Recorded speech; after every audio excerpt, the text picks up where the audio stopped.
As Ken just told us, Tropical Storm Gordon is expected to make landfall sometime tonight. Storm Team 12's Griffin Hardy is on the Gulf Coast right now in the mobile weather lab. He joins us at the Bay St. Louis Bridge with a look at conditions right this minute.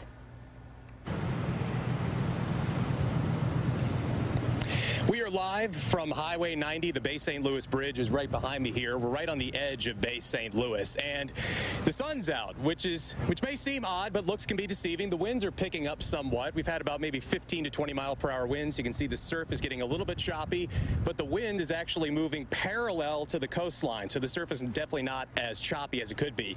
Also, we're on the western side of the circulation, so that means we have drier air coming in from the north, and a lot of the action is happening to the east of us, near places like Mobile and Pensacola. So it may not seem like the storm is going to do much if you're on this side of the low here in Bay St. Louis, because you look outside and you see the sun out, you're like, oh, it's not going to be that bad. But still, nonetheless, expecting a Category 1 hurricane by the time Gordon makes landfall at around 10, 11 o'clock tonight.